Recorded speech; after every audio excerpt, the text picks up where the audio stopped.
And good morning, and welcome to a very special edition of Truth to Power. I'm your host, Darwin Griffin, and we have two fantastic people that are going to be on the show with us today. And before we get started, our show is live, and we are very, very fortunate to be with you today in your living rooms, in your offices, in your places of worship. So again, my name is Darwin Griffin. I'll be your host, and we are joined by two people. One, the young lady that's right here to my right. I think here in the city of Highland Park, everybody recognizes this young lady. Everybody knows this young lady. She is Miss Alexis Ramsey. And we are also joined to her right by a young man. His name is Dr. William E. Liverman, and he is a young man that wrote a book called Dare Mighty Things. Dr. Liverman, the Honorable Alexis Ramsey, thank you for coming on Truth Power today. Thank you for having us. Thank you. I'm so excited to be here. Well, we're excited to have you here on the show with us today. And you wrote a book called A Journey from the Potato Fields to a PhD, correct? Yes, that's correct. Explain a little bit about who is Dr. William E. Liverman. Tell us that first, and then we'll kind of get into a little bit more detail about your books. Well, thank you for the question. Dr. William Liverman, in a nutshell, is a person who endured a lot of hardships in life from the point of myself and 7 siblings. Our house burned down when we were the small 8 children, survived a fire one winter night in North Carolina, and by the grace of God, we made it. The house burned to the ground, and I said, "Mom, what are we gonna do? Walking down this dirt road?" She says, "Just take it one day at a time. The good Lord will take care of us." So, in essence, it's out of that tragedy. My mind continued to focus on in life. Sometimes you have to turn lemon to lemonade. And really, that's the first part of the book in terms of that tragedy and my journey move on from that experience. So, Dr. Liverman, can you tell us what early experience formatted and gave you the framework for your book? Thanks for the question. In terms of the framework, in the Jim Crow South, years right now, kids, high school, middle school, they can get jobs in the summer and that whole process. But in the South, you work those potato fields in terms of working hard, taking it one day at a time. So working those hot potato fields, I said to myself, one day I'm going to escape these potato fields, hot, sweating, and that whole process. And I got excited going. School opened after Labor Day at that time itself. I said, "Let me get into the school, air conditioned." I said, Mr. Perry, my math teacher said, "Liverman, how you like those potato fields in the summer?" I said, "Mr. Perry, I hated those potato fields." And he said something I never forgot. If you don't get a good education, if you don't get something up here in your mind, you could be in those potato fields the rest of your life. And that put the fear of God in me. And so I guess you can say that was the DNA, the framework of the book. Escaping those potato fields in the whole life process. Now, would you like to tell us a little bit more about that experience on the potato field, just so that the audience can understand what all you went through? Well, I could write another book on that. Early in the morning, before the sun rises, the truck picking you up, myself, my siblings, and those taking us to those potato fields. Still a little dark outside. And in the morning, you get there and you get off the truck, and then you're on your knees, and they have the tractor that like a blade in the ground. The tractor was that's digging the ground. There you see the potatoes coming off a little ring there. And so we would get on our knees and pick up those potatoes. I'll be on the left side. It was 2 rows. I had 1 row. My brother had the other row. We were on our knees picking up the potatoes and putting them in a basket. And then shortly after that, they had a big truck would come, and 2 men, one when they had the bag, one basket was the bag, the other basket, and then they would pick up the bags and put them on the truck. And that was the whole process of we on the knees picking up the potatoes. Then a truck would come by and bag the potatoes, and that was the whole process during that day. And just one more quick question: how many hours were you out in that field per day? It varied. Thank God when it was raining. I said, "Oh Lord, this could be a day off." Okay. But basically, we were in the fields by 8 a.m. So we can say from sun, and then 8 a.m. somewhere around 6, between 6 and 7. So sun up to sundown, basically. Sun up to sundown. Wow. And we were in those potato fields, and we had it was so hot. So I remember in the big shade tree, I remember my bologna sandwich and honey bun, and I love every time I see a Coca-Cola, I think of that cold drink, and it's the trees, the shade trees, and I would fall asleep. You would sleep for at least 2-3 hours. It's so hot, and then you go back in the field and work until you finish for the day. Wow. Describe more about the Jim Crow South during that time. Well, it's amazing. Myself in my 25-year teaching career, I tell the kids, I say, y'all have it made compared to the Jim Crow South in terms of what we went through. I remember, in terms of the whole process of the Jim Crow South, Saturday, half-day Saturday, I going to the little movie house in my little town in Wheatsville, North Carolina. It was like me going to Hawaii. But you would go into the little restaurant, and you just didn't have, now you can go anywhere, eat anywhere you want, basically.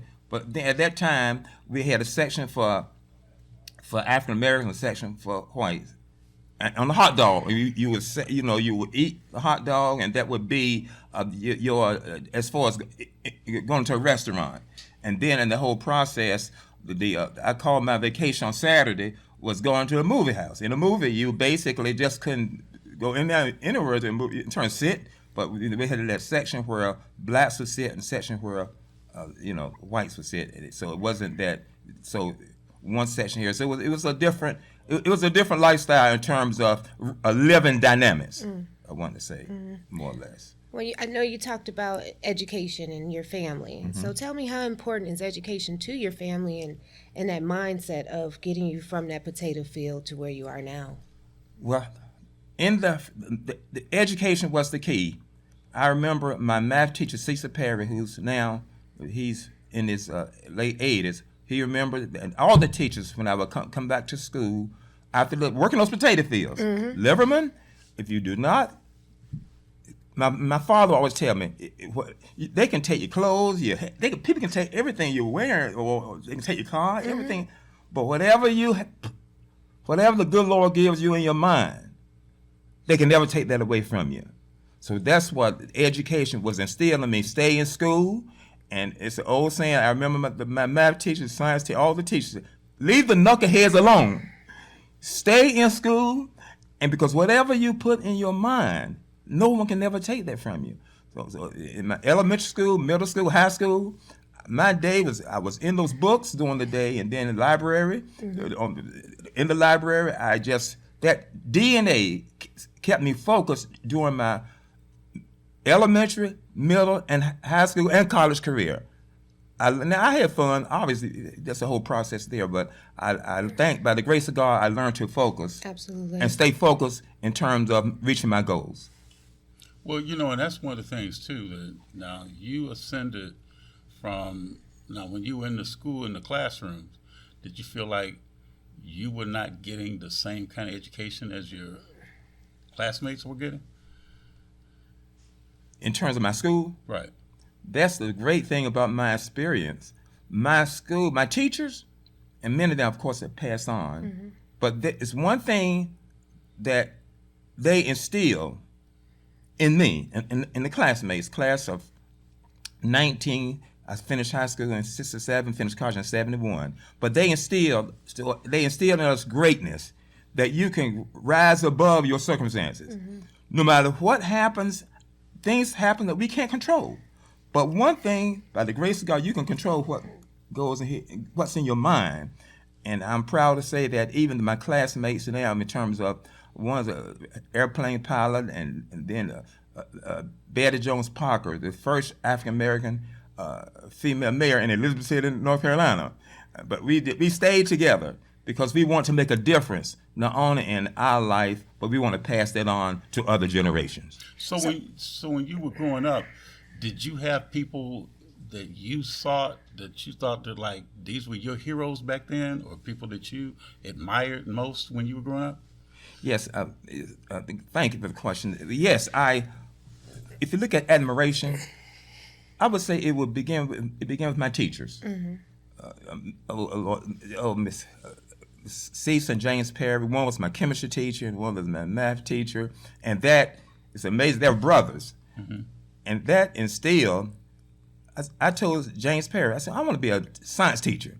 I remember I had a white hat on, the coat, and he would come into class with those chemical formulas, and I just imitate. I said, I want to be that. That's what I wanted to be, and he told me, you have a science brain. He said, you can do that. So I guess my science teacher, my math teacher, all the different disciplines, I just wanted to be the best I could be, and I followed their leadership in the whole process. So I had a core of teachers that I imitated. I purpose, because again, what motivated me, there's a plethora of things that motivated me, but the key thing is that I had to escape those hot potato fields during the summer. So during the school year, I said, I'm going to follow my teachers and just whatever they say, I'm going to do, because that was the desire I wanted. I wanted to make a difference in my life in terms of that. And little did I know that making a difference was really the framework of the book. Dare Mighty Things, a journey from the potato fields to a PhD. So let me ask you this, Dr. Liverman, because, the education system is so different, right, Yes, from it the is. South to the North. Can you talk about the experiences that you had from when you got education down South versus when you came up here to the North? Yes, down South, from my experience, and we know there's no such thing as a perfect education system, but what I endured when I was a little in those dirt roads in Wheatsville, North Carolina, I felt there was a more of a cohesiveness in terms of, am I my brother's keeper? In other words, if William Liverman decided to be lazy in a week or 2 weeks, it wasn't like, okay, come back to school, William. My math teacher, my science teacher, they would leave before they're teaching all day. They would drop by my mom's house and say, Miss Liverman, I want you to know that William's okay, but William kind of got off track the past 2 days. She said, what? So the fear of God, I knew that the teachers would stop by my house, no appointment. They would just stop by, knock on the door, and my mother would say, Mr. Perry, Miss Perry, Mrs. Johnson. They would. So we had that open invitation. And during the conferences, during meetings, my mother would say, always tell the teachers, stop by anytime. So that put the fear of God in me. I did not want them to come by my mother's home. So Absolutely. So do you feel like the education system was stronger in the South than it is up here in the North? Do you feel like it was more structure? Just comparing the two. Because I went to school, of course, down south, and the dynamics of school has changed in terms of, there's a plethora of things has changed. But being in a small community, I felt there were more eyes on each student. I felt it was a small town, Wheatsville, North Carolina, but I just felt that if you mess up on the left, somebody can see you, correct you on the right. If you mess up going down, somebody can see you. It was a more of a cohesive community. Okay. Plus, the schools are smaller. And by the way, I'm not critical of schools. Some high schools have 3,000 or 4,000 or 5,000 students, depending upon the school. And by the way, I'm not critical of that, but it's just that it takes more, I think, work in terms of keep everybody together. And when I was teaching in Detroit, and that's why I love that whole process of a teacher's pedagogy in terms of the smaller learning communities. I mean, that created an environment where a young, rather than having a class of 30, 40, which they were in the dynamics of a class, but you break those in smaller learning communities, then everyone can have that cohesive relationship in terms of learning. So having more of a hands-on approach. Absolutely, yes. Absolutely. Absolutely. And so the thing is that, so when you say you were teaching up here, now, would you prefer, and it's going to be an odd question, to teach high schoolers? What age groups do you more so have a preference to teach? Or do you find yourself more cohesive or more connected with teaching certain age groups? I learned. I think life is a great great experiences in terms of what you go through in life. And I guess my DNA was focused on high school. Okay. Because when I taught in Detroit, I just had a strong affinity for high school, and then of course high school science. Mm-hmm. And a friend of mine a few years ago said, "What motivated you to be in terms of high school science?" Well, quick story. I remember in ninth grade, James Paris, my high school chemistry teacher, and I remember in 1963 he walked in the class. I was reading and writing. He walked in and he had his head down. I said, "What's wrong, Mr. Perry?" Everybody got quiet. "What's wrong, Mr. Perry? You okay?" He said, "Mr. Perry," out of his mouth, "Class, let's pray. Let's pray for our school. Let's pray for this country, because President John Kennedy just got assassinated." So he was assassinated, and then of course he had a white coat on, and I guess that had an impact on my thinking, because when I was teaching science at Catalina High School on the east side, the kids said, "Mr. Lim, how you know Mr. Lim?"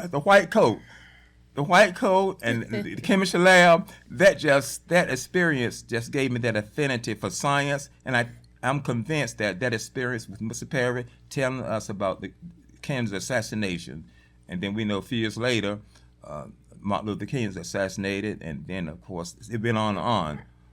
But either way, I think that had a framework of my early learning experience. Yeah, well, you have this wonderful book right here.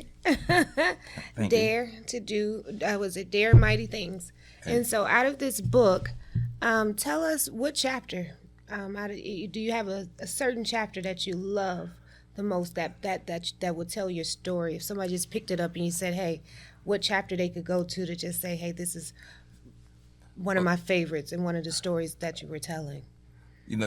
From beginning to the end, all the chapters carry a message. Mm-hmm.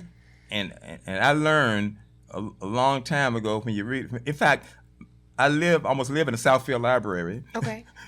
In fact, sometimes people ask my wife, she said, "Where's William?" Well, try 3 places. Try Tim Hortons, try Office Depot, or try the Southfield Library. Absolutely. But I say that because being that in environment learning, mm-hmm. but the chapter that you asked regarding I guess kind of stands out to you. I would say that the chapter, of course, open the chapter, a house burned down. Okay. Lost everything. Mm-hmm.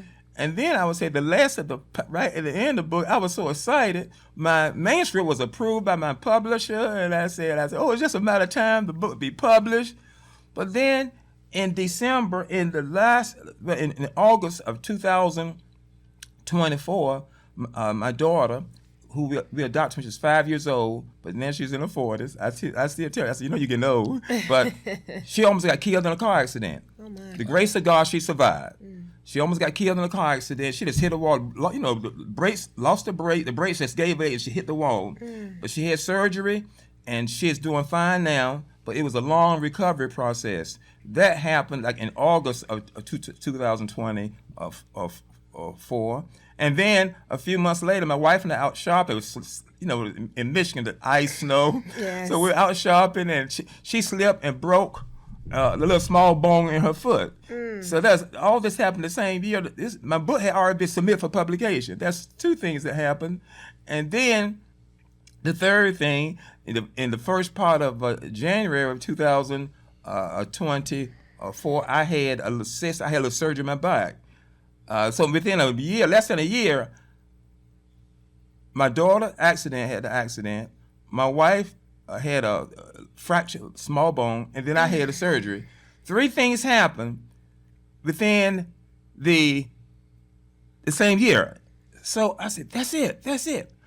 My book was approved for publication." I said, "Shane," she was my publication director. "Stop. Red light." She said, "What's wrong, William?" She said, "We have to add another chapter." What do you mean? It's already approved. I said, "I'm sorry."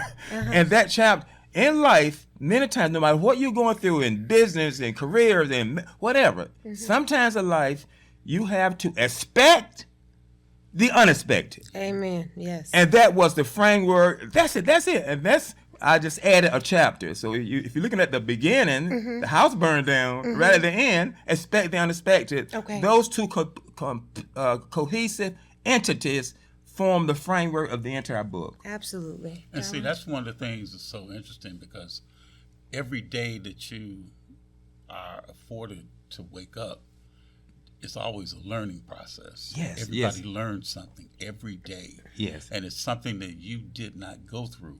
That's right. I learned from this lady. I'm sure that you learned from your wife. Yes. I learned from Miss Willis and from others, that every day that God awards you that opportunity to see yourself, especially above ground. It's a great day. Yes, absolutely. And especially you're encouraged by people that you see that have gone through like you went through, and now to see you. And then we find out today we're Alpha Brothers, we're fraternity brothers, that's right.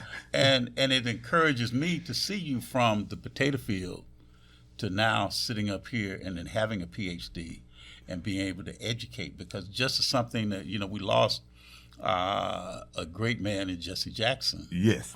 And Yes. as he always said too, everybody thinks about when he says, keep hope alive. Keep hope alive. Well, I am somebody. But the one thing that he said too that I really appreciate, and it makes me think about, with Alexis and others that are in education, that knowledge should be shared Yes. and not hoarded. That's right. And that's the one thing that people don't really realize. You need to share your information, share knowledge, make certain that people understand, because you put it in a book, you can share it. That's right. You keep it up here, unless you voice it to other people, they won't know what it is that you're trying to disseminate out. So that's one thing that, I appreciate you with putting this in a book, because there's people that need to get that encouragement. Yeah, There are people that wake up that may see not that encouragement, because they're surrounded by a whole lot of people that may be going through a grief process, Yes. going through illness. Like you had 3 things that happened in your life during that 1 year that could have devastated you, just like with Job. Look at what Job went through. That's right. That's And how he did not lose faith. And you the same thing, your daughter and your wife. None lost faith. And when I look at people, I look at Alexis, I look at Miss Willis, I look at others that have gone through so much, and then myself, things that I've gone through. We have to go and find the strength to get back, to get up. Yes. And if you fall down on the ground, fall down on your back, because if you can see your way up, you can get up. Yes. And that's the important part. Yes. But Dr. Liverman, I just want to ask you, in terms of, say, when you see a lot of people that you encourage, do you have any mentees, people that you are working with, that you are trying to help lift up so that they won't go through some of the same things that you went through?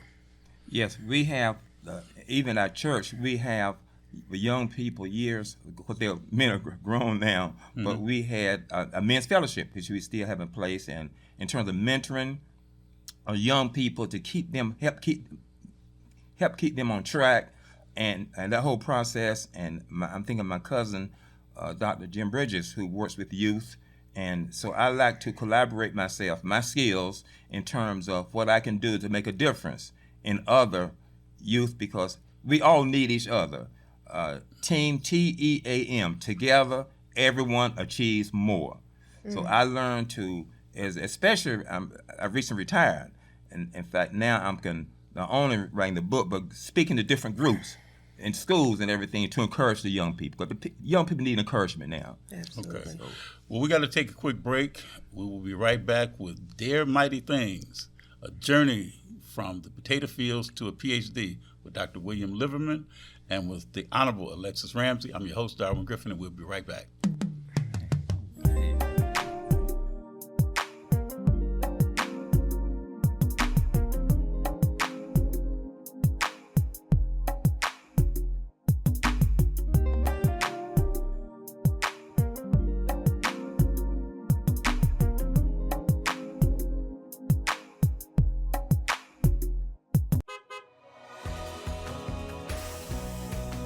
I'm Wayne County Treasurer Eric Sabri. If you're behind on your property taxes, we have programs to help. You don't have to lose your house.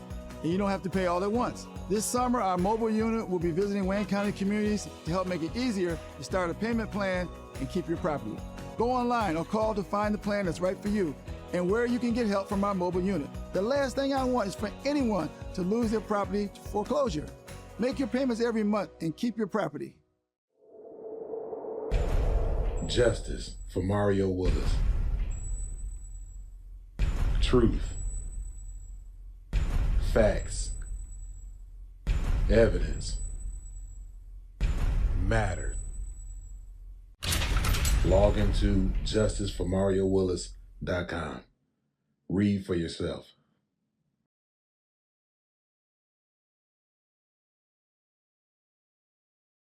All media platforms are engaged. Copy. Get ready to launch your show or product. Periscope ready. We're 5x5 ready to launch. Copy that. Trend worldwide across all major platforms. Ignition. 3, 2, 1. The world is waiting. Watkins Broadcasting. More than just TV. Have you ever wanted your own TV show? Have you dreamed of showcasing your talent for the world to see? Well, now you can. Have your own TV show. You can have your own 30-minute show. Not only will you be seen in the Detroit area, but you can be viewed worldwide. For more information, call 313-868-6612. Visit our studios and receive a free TV interview to promote your business, church, or organization by appointment only.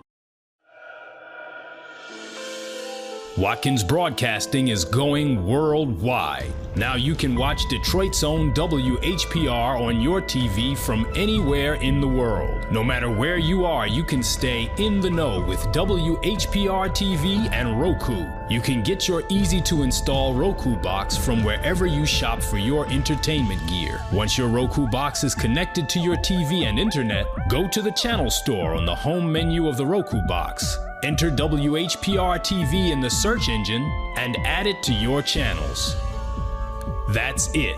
That's all you need to get the best in entertainment, news, and talk, no matter where you are. Roku brings all of your favorites to your TV. Netflix, Hulu Plus, Crackle, HBO Go, and now WHPR TV, Detroit Live. TV 33 is moving to WHPS TV channel 15.2. Make sure to rescan the channels on your TV. Then go to WHPS channel 15.2 to pick up TV 33 and all of your favorite shows. The move is on, and we want you to move with us to WHPS channel 15.2.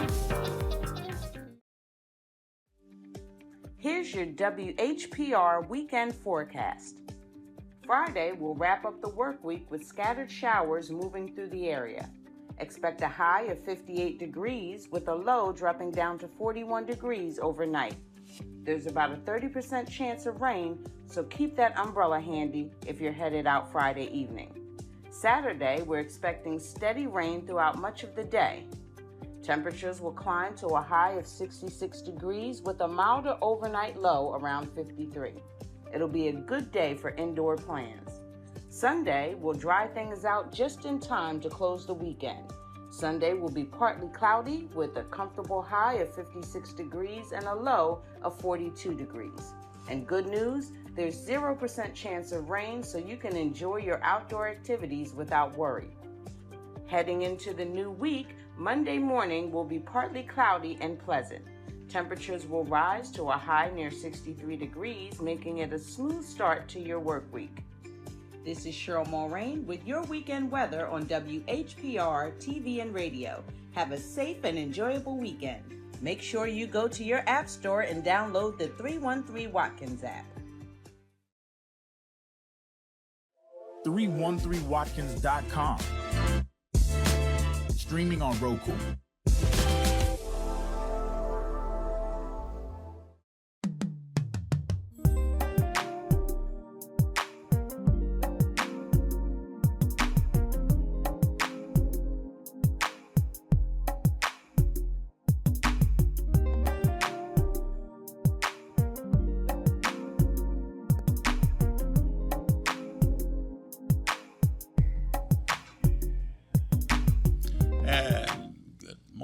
again, and welcome to a special edition of Truth to Power. I'm your host, Darwin Griffin, and we are here on this journey. We're not going to the potato fields, but we're only going from the streets to the sweets. And we are here with Dr. William Liverman, who wrote a book called Dare, Mighty Things. And we are also here joined by the Honorable Alexis Ramsey. And we just want to continue this conversation that we're having with you, Dr. Liverman. Mm-hmm. You have a PhD. Can you describe the PhD journey that you have? Oh, it's amazing because I can almost write another book on just that journey.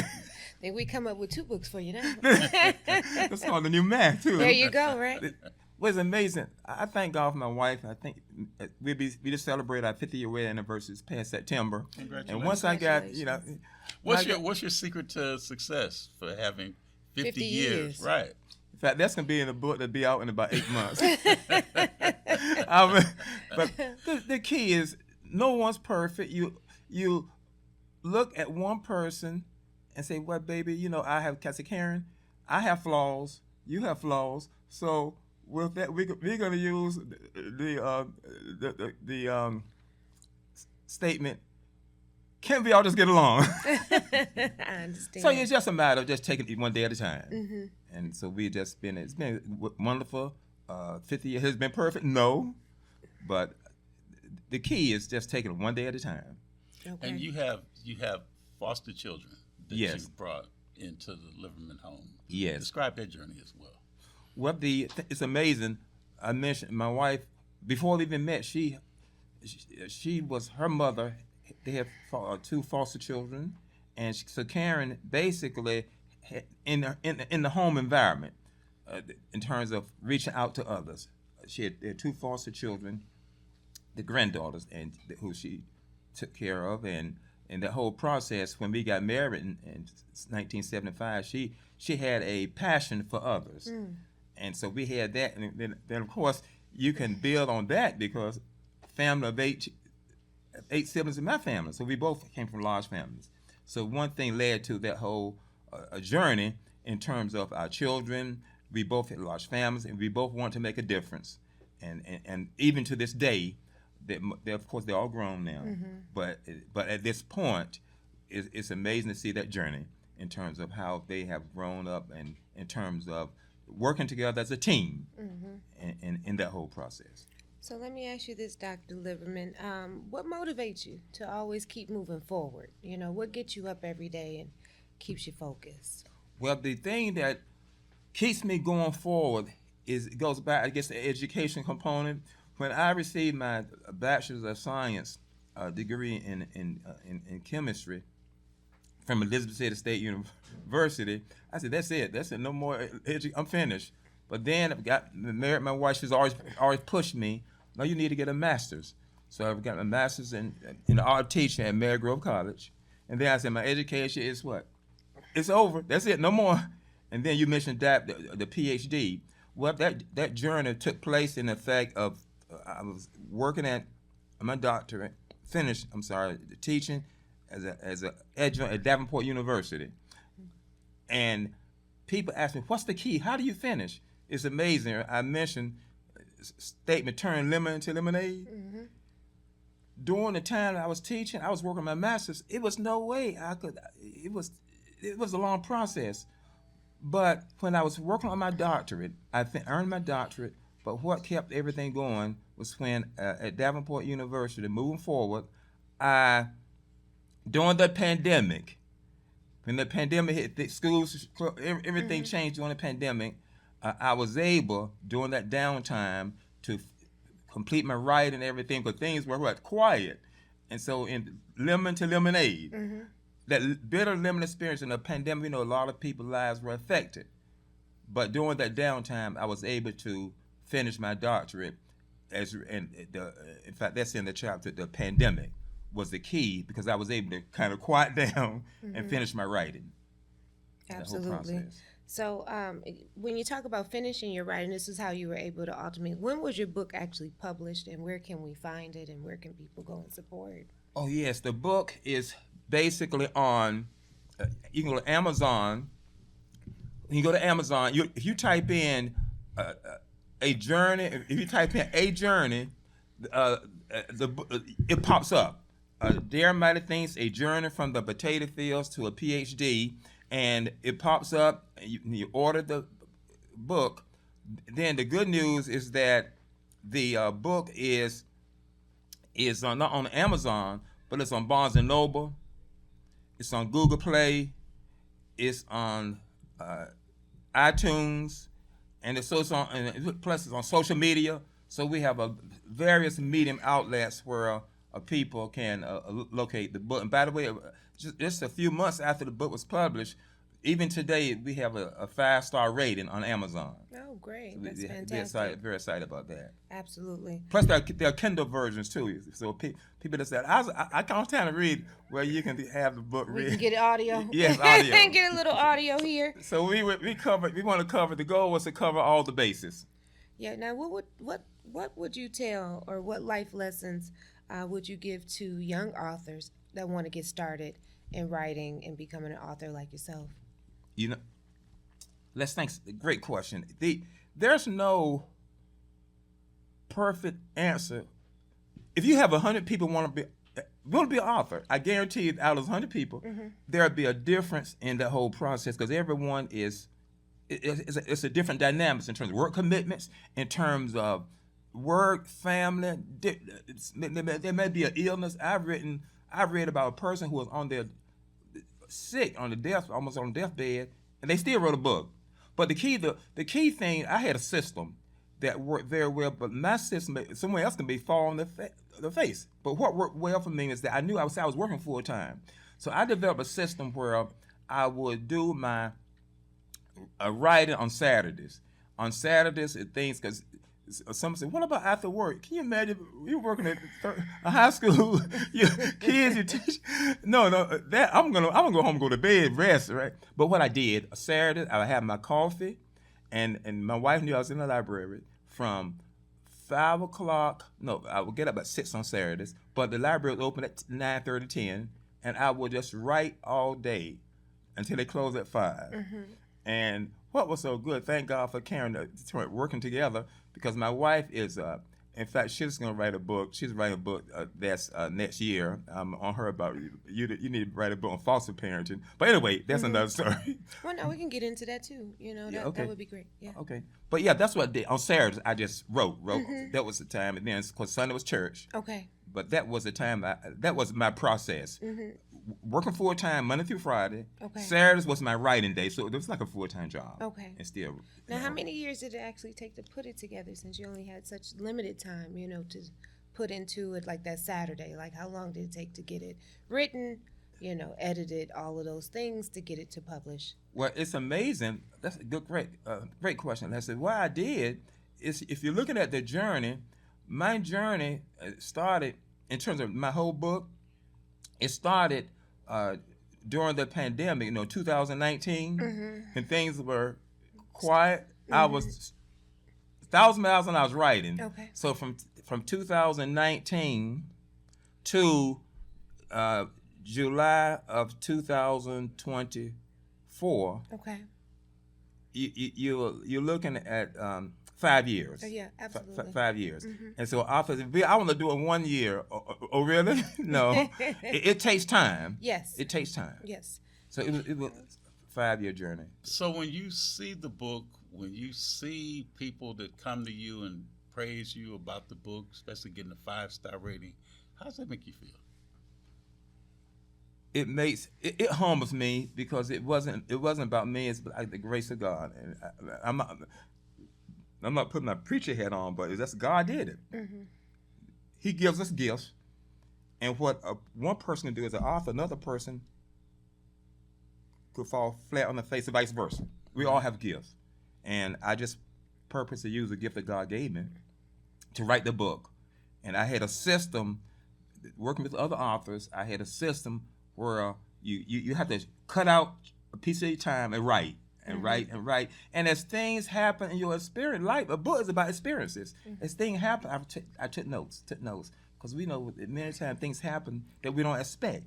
Well, you talked about that, right? That's That's how right. you ended up with your last chapter, right? That's right, The that's right. unexpected. Expect the Right. that's right. Expect the That's- unexpected, right? That's so, right, that's right. you know, it's phenomenal, you know, what you're doing and how, you know, you're telling your journey, right, from the potato field to where you are now. Mm-hmm. So, what ultimately, how many years have you been up, you know, here in the North? And could you talk about some of your experiences here, as far as in the schools that you taught in?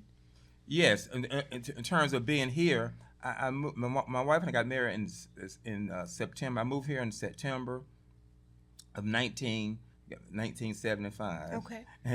And that was, we live in Detroit, and that whole process, got married, and in terms of that, I wanted to be a businessman. That was my dream, but she was kind of geared toward education in terms of my background. So we basically worked here, but prior to that, we were in Maryland. I lived. How do you get to Maryland? Well, I got a job at Plato High School outside of Washington, D.C. Okay. I was a young science teacher. I taught there, and then my wife and I met on an elevator in Chicago, the Palmer House Hotel in Chicago. So how do y'all get there? Well, I was a World Book, that's in the book as well. I was a World Book manager in Maryland, La Plata, Maryland, and she was a World Book manager in Detroit. You talking about World Book the Encyclopedia? Encyclopedia. Wow. Yeah, we were, Yes. Field Enterprise Education. We were both. And let me just tell you, I still have all of my World Books on the shelves at my parents' home. I'm talking from the green and gold version that's right. to the burgundy and gold.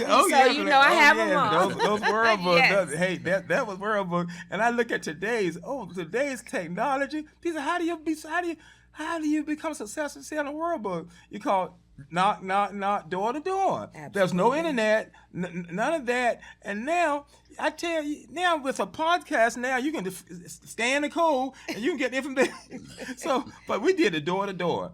But we met at the Palmer House Hotel in Chicago, and we my wife, I told Karen, my wife, my mother would love to meet you, and she, get out of the boy. So we met at the Palmer House Hotel. We met. So when you talk about love, right, and being together for 50 years, now was it love at first sight? I can almost say yes. Okay. I really, because number one, I was living in Maryland. She was living in Detroit, and I didn't have any money or no place. So this is gonna be kind of quick. So we met, and 9 months later we got married, and it's been 50 years. It was 50 years this past September. Congratulations again. Thank you very much. But that's how we were. That's how we moved. How do you get from how do you get from Maryland to Detroit, where she was from Detroit? Okay. And we got married, and in 1975, and the rest is history. There you go. So if you had to give the one word that your wife of 50 years would use to describe her husband, what would your wife say? 1,000 words or one word? Which one? One word. One word. One word. We only got a few more minutes Or left maybe in this top segment, 3 right? words, maybe? Well, we'll give you top 3. Top 3. Top 3. Okay. Compassionate, visionary, and God-fearing. Amen. And which to you means the most to you between those 3? It had to be God-fearing. My country days in Weeksville, North Carolina, in a church, hot, no air conditioning. In the summertime, mosquitoes come. You see the preacher, you hear the preacher preaching. Absolutely. And that was that framework of going to church on Sunday. It was no such thing as, are you going to stay home? You can't stay home and watch TV. And initially, we didn't have no TV. No. So I guess the church foundation, the church, Keeping the God community, at the center. Keeping God in the center. Yes, I Absolutely. think that So was do you think that they need to, and I'm going to ask you both this question, do you think that they need to bring God back into the classroom? Obviously, with today, if I can answer on my own, yes. But obviously we know, and one thing I learned about, it's one thing I never criticize. I preach what I believe in because I'm also a minister, but I never use my faith to tear down other people because I feel that God is the author of everything. He's the one that holds the key.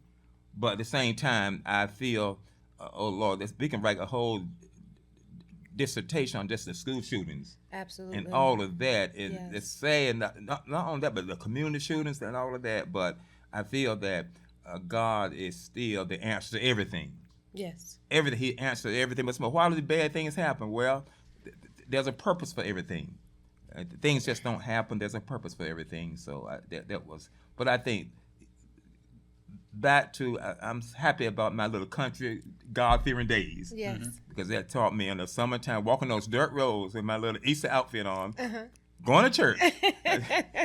That gave me that. I think that gave me the foundation of today. Because, when you look at what happened recently in Pontiac, Oh, yes. and I know you and I talked about that a little bit, Yes, we did. on the phone the other day. What's your thoughts? Because, there's two parts to that. There's the part from the student's perspective, and then the part from the teacher's perspective. Put yourself in the mindset of the students then, and what do you see that they're taking when they saw what happened? What do you think they're thinking? And then also put yourself in the mind of the educator, that substitute teacher that was in that classroom. Put your mind in both of them, and what are you seeing both of them are saying as a result of seeing what happened? Wait. The thing about that whole process, obviously, the only way a person could tell what happened, the whole process, if they were there. And then we saw, of course, the teacher issue there, but it reminded me of my teaching when I would go in the classroom and when I would, let's say I would substitute. This is a few months before I did some sub teaching, but I had a little simple system because I knew these kids. Whether sometimes had a middle school, high school, I had a little simple system that worked like magic. I would tell the leader of that school before I even go in the classroom, please give me the name of these students and show me where they're gonna sit. And it's amazing. I would have a little chart that the kids didn't see it, but I would say, Mary is in the first row to the seat number 45. John is number 4. I had the number system, and I would know the name versus the number. Especially, what's so important about that? The kids first I didn't know any of these kids, but let's say I see Mary was acting, or John is a little talkative. I say, Jonathan, what's wrong? He knows my name. He knows. And what's the key to that? Once I knew the name, where they were sitting, that diffused a lot of craziness. So I developed a system Of making it personable. Yes. And then I would make that. I saw Timothy working. Good job, man. Good job. So I would move around. Good job. Never had any major discipline issues. The situation going about Pontiac, I don't know the dynamics of that in terms of were they overreacting for a reason. I don't know, but I do know that especially in 30 kids and you don't know no one, you have to have a system where you can manage that because you may not see those kids for the rest of the year. It has to be a system that you can implement without spending the money, just get a little chart and find out who's in this classroom. And that can diffuse a lot of situations. And I'm not judgmental about that because I don't know what the dynamics of that situation. So, Darwin, you want to kind of enlighten us on what happened in Yeah, Pontiac? basically what they're saying is that apparently there was a student that was having the interaction with one of the substitute teachers. She had only been on the job for, I think, less than a week. Okay. And I guess there was some conversation, and apparently he had said something to her that he was going to contact his mother. And the teacher came back and said, oh, you're going to contact your mother to come and whip her. And then I guess the conversation just escalated to where there were a few expletives. Okay. that From were who? being Either said. From both from the student Okay. as well as from the teacher. And the teacher used a couple of words. I know one word that they said that she did say. She called the students peons.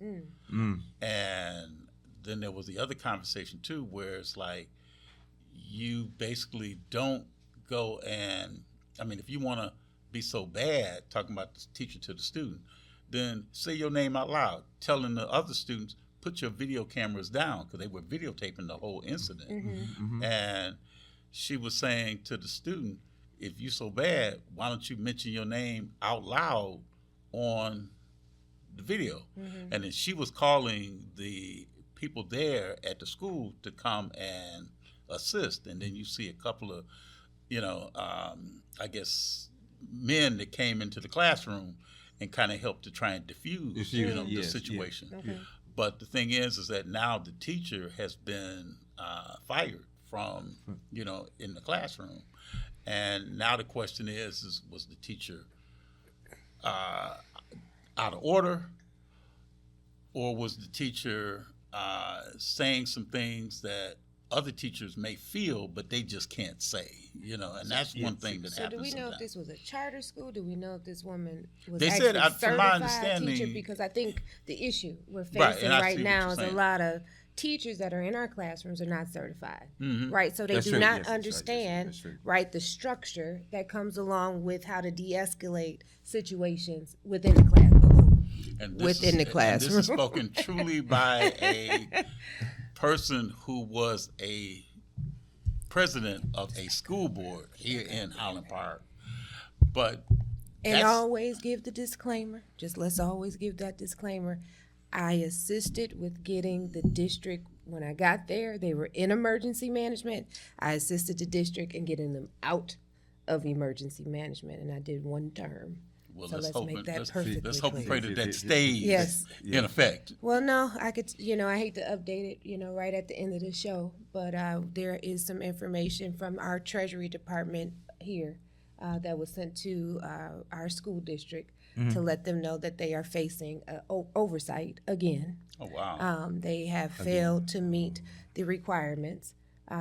Again, we worked very hard when I was there to, again, get the district out of emergency management. We gave them a 10-year strategic education plan that they should have followed, as well as a master plan when it came to how to keep the district stable. Yes. Haven't quite dug into how this failure has happened. I just received the information late last night, about 10 o'clock last night, the letter from Treasury explaining to the district where they are.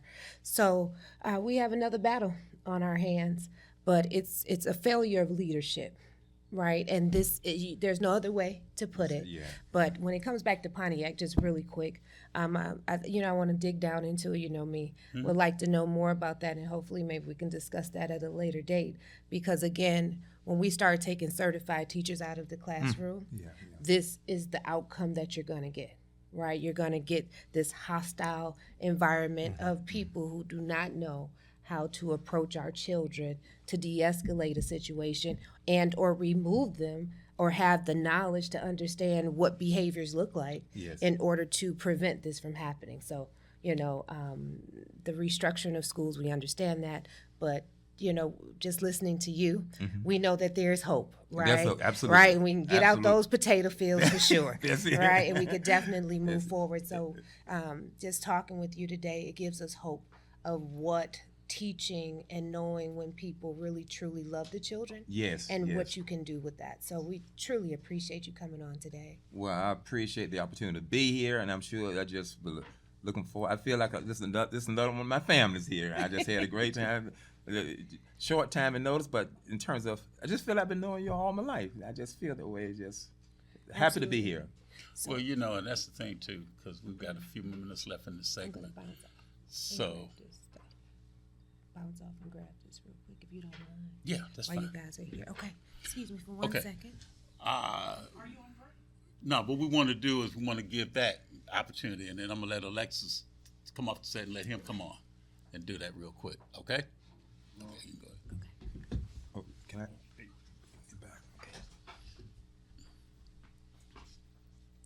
But one thing too, I want you to give your contact information one last time before we change to another topic we're going to talk about. Just give your contact information about your book, how somebody can acquire your book. Oh yeah, okay. In terms of the book, you can reach the book. In fact, if you type in "Dare Mighty Things," let's say to go to Amazon, if you type either Dr. William Liverman or just "Dare Mighty Things," you'll see the book pops up. It pops up, and then all you need to do is hit that icon, and then you can order the book from different mediums. Amazon, I mentioned earlier, for those who just weren't here earlier, we have a 5-star rating on Amazon, and that is that's the the hard copy. Hard copy, yes. Okay. So we have Amazon. Then we're also on Barnes and Noble, Google Play, we are iTunes, and so we are based on all the medium, plus social media. You can social media, Facebook, Instagram, the other based on all the social media platforms. You can access the book there. So between these platforms, the social media, then you can access the book that way as well. Okay, we're gonna take a break now, and then when we come back, we're gonna have a presentation that's gonna be made. So we're gonna take a quick break.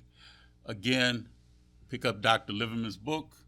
Again, that's one thing that you will be remiss if you do not get a copy of his book.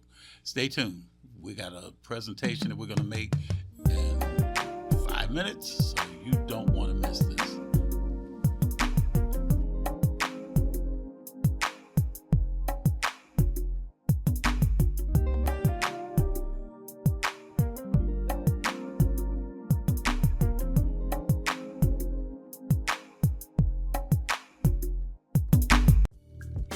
From the desk of R.J. Watkins, this is a WHPR editorial. I'm Ariana Watkins, and for decades, my father, R.J. Watkins, has served our community with quality radio and TV service through WHPR and Roku. Today, I'm proud to stand beside him, continuing the legacy built on trust, innovation, and your support. We're here because of you, and we'll keep bringing you the best now and for generations to come. Thank you for supporting us and growing with us. This has been a WHPR editorial.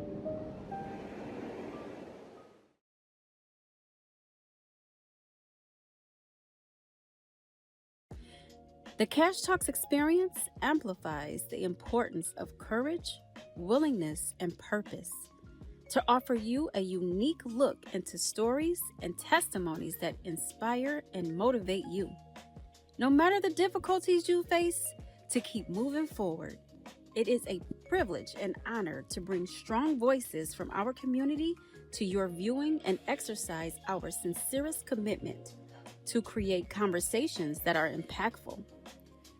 We look forward to gracing you with the Cash Talks experience. Watch Cash Talk with Rachel on WHPR TV 15.2, 313watkins.com, or WHPRTV.com, Thursday at 7 p.m. Justice for Mario Willis. Truth. Facts. Evidence. Mattered. Log into justiceformariowillis.com. Read for yourself. 313watkins.com. Streaming on Roku. WGPR Detroit HD3. You're watching WHPS, Highland Park, Detroit.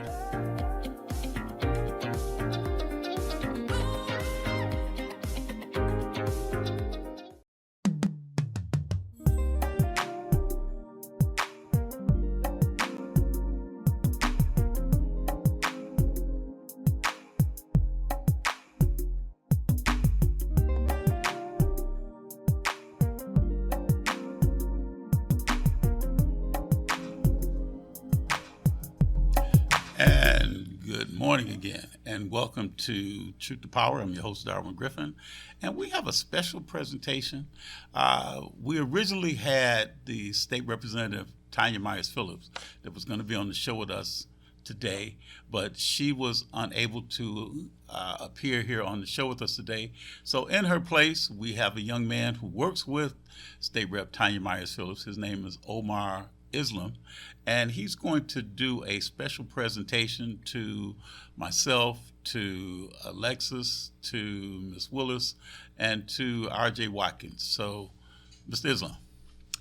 Hello there, RJ. I am really glad to be here.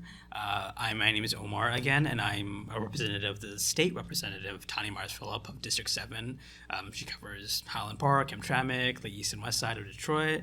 So yeah, again, I'm just super glad to be here. With you guys. You guys are super great.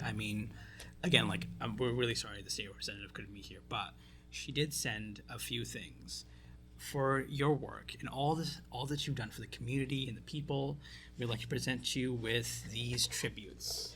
So one is for you. Thank you, Darwin Griffin. And here, I know you probably can't see it with the glare from the camera, but sorry you can't see it, but yeah, absolutely. Again, you guys have done so much, and we also have a few more tributes. One for R.J. Watkins, the owner of the station, yeah, and the president. Yeah, here we go. And then another one for Miss Maxine Willis. Yes. Yeah. And she's our general manager at the station here. Yeah. And again, on the behalf of the state representative of District 7, on behalf of the Michigan House of Representatives, and on behalf of the state of Michigan as a whole, we really do thank you for all the work that you've done. Thank you. And please tell the rep that, I know she had an emergency this morning, and whatever is going on, we're going to definitely keep her lifted in prayer. And if she ever needs any support or, needs anything here, we are always here to assist and help in any way we can. Our doors are always open here for them. Of course. Thank you so much. Thank you. And we're going to take another quick break, so you don't want to miss. I've got a couple of people that are going to be coming on this show that are phenomenal. Yes. So you don't want to miss them. Stay tuned. And again, send our thank you. Of course.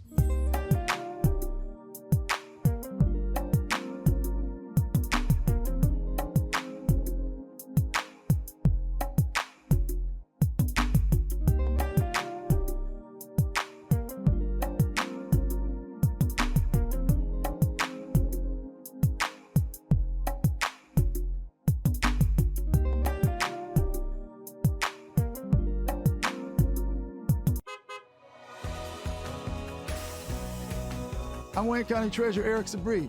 If you're behind on your property taxes, we have programs to help. You don't have to lose your house, and you don't have to pay all at once. This summer, our mobile unit will be visiting Wayne County communities to help make it easier to start a payment plan and keep your property.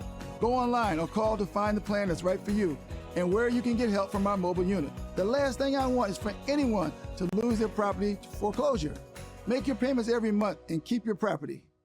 Feel good about your future with tuition-free programs at Wayne County Community College District. Whether you want to be in healthcare, computer science, the culinary arts, digital media, or robotics and automation for the next generation of vehicles, WCCCD has you covered.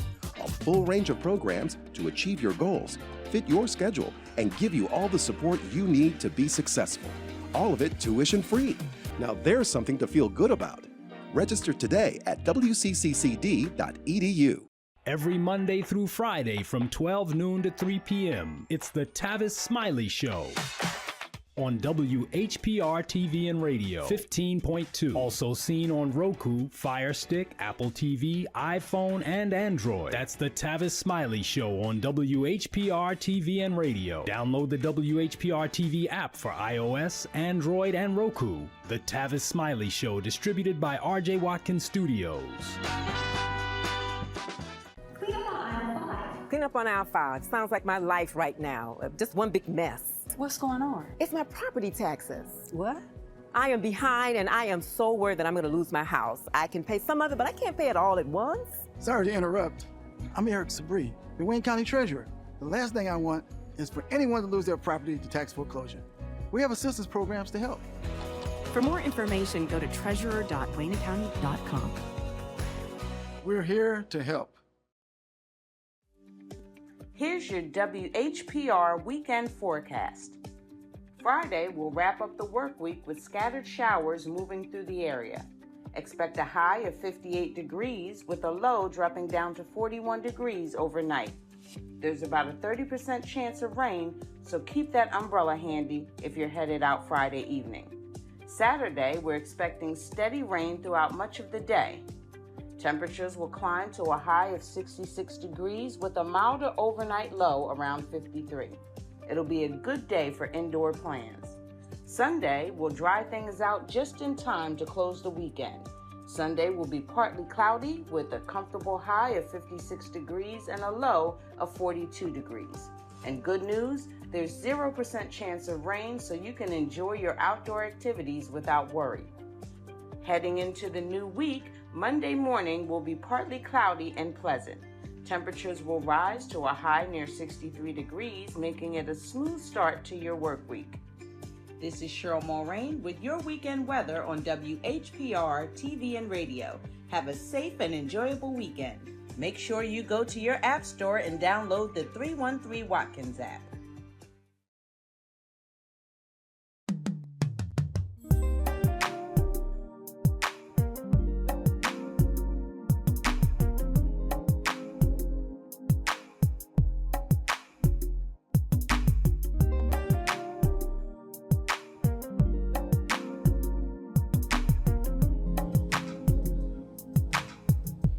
And welcome back, and you are watching a special edition of Truth to Power. As you see, our set has changed a little bit. We have two young men that are on the set with us. These are two veterans, and we know that there's a lot that's going on overseas in Iran and in other parts of the world, and we want to discuss that. We want to let you know this show is very informative and it's also educational. We went from the potato fields in our earlier segment, and now we're going to the battlefield with this part of our show. And I probably don't need to give too much introduction to my two guests that are here with us. I do want to thank the Honorable Alexis Ramsey for being on the show with us the first hour, as well as Dr. William Liverman. But now we're going to talk a little bit about the war that's going on in Iran. And we're joined by two veterans who have served our country valiantly and bravely, and we appreciate your service, gentlemen, for what you both have done in terms of, say, with the bravery that we know other people want to bestow upon you both for what you've done. And we're joined by the Honorable Roy. And Roy is one that has served our country well as our city well. And Roy is one that has done so much as far as, say, in the Detroit area. And we're also joined by Joe. And Joe has served the city of Southfield as well as the county of Oakland in all of his capacity that he's done. So I just want to kind of get the conversation started a little bit. Talk about, gentlemen, Roy, Joe, how you served our country so proud in the military. I'll look at you first. Age before beauty, okay? Well, I almost wanted to base it on who's been married the longest, since we talked about Dr. Liverman had been, married for golden 50 years. And we'll start with you and Sharon. Okay. And you've been married to Sharon for how long? Well, it's been 11 years, but we've been together 15 years. That's what matters right there. Yeah. And then Roy, how long have you been married to your lovely wife? I've been married, we're going on our 34th year. 34 years. Gosh. Yeah. You've been married longer than some people that lived in the world. Yes, got sir. a job doing some things. Yes, sir. Well, then we'll go with you, since you're the junior of the crew. We'll let you start first with your military First of all, background. I served in the military. I got drafted, went to Vietnam in 1968. So that tell you how long I've been around. Everybody do the math. During that time, I came up, got into special ops, JSOP and everything, and then the situation happened with Desert Storm and a lot of things. And there's some other things, ladies and gentlemen, if I talk about it, I had to take the whole state out, okay? So I'm not going to talk about it. But in a lot of the conflicts that you have seen in the world, yours truly was there, either as an advisor or as to make sure that our interests were taken care of. And when I say our interests, ladies and gentlemen, we didn't just go and do things just because you were pissed off this morning because somebody said your mama, so I'm going to go start a war with you and take you out. No, it was really an interest Americans were threatened. This situation, for example, now where you got 17,000 or more Americans sitting over in a foreign land, that wouldn't happen under any other watch but this watch, because there's I don't remember, but the Pentagon, whenever we planned any kind of major mission, we always took into account what Americans were there. Those embassies would have been notified. The Marines that guard those embassies would have been on high alert.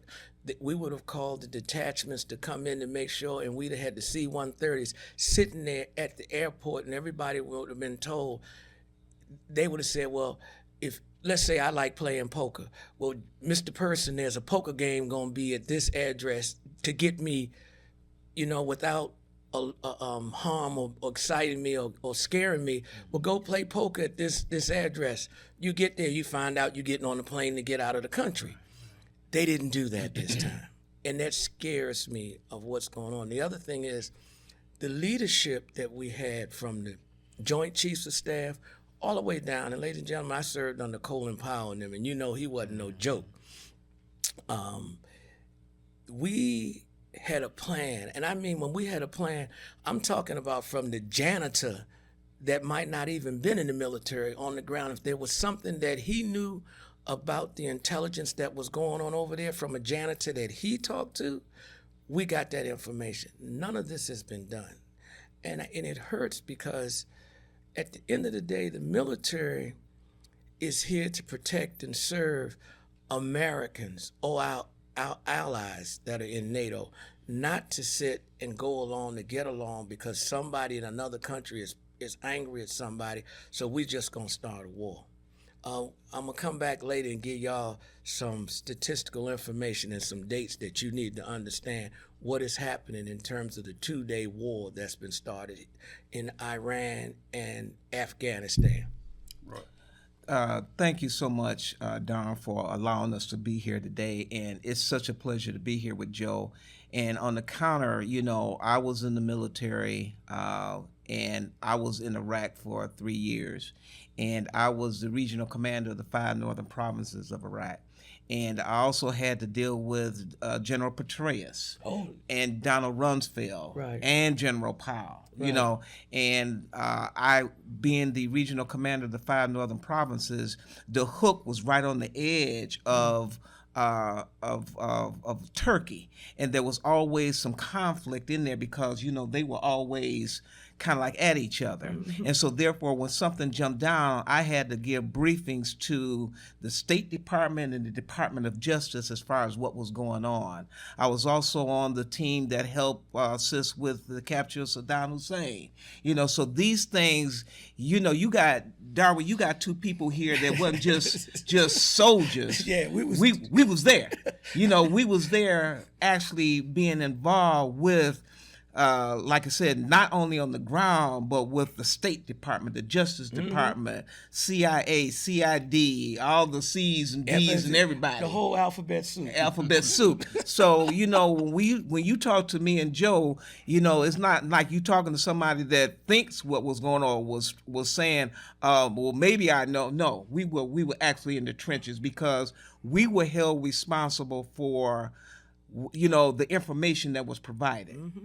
And so it was not a thing where, again, like I said, I had to give briefings. There was so much tension. And see, as Joe's going to talk, and I'm going to talk about it also, the issues with what's going on. And, on the one hand, I can't understand, but then again, I do understand what Iran is doing, because to attack your others, now what you're doing is they've brought the others like Saudi Arabia, Jordan, and all these other countries, United Arab Emirates, over to the United States side, to help, with that. As opposed to, I really thought when they attack, I said, that's a bad move, because now you're going to bring all these Middle Eastern countries as well as African countries together against the United States, and it's counter. So, like I said, we going to have a good day. I don't think we got enough time. Wait a minute.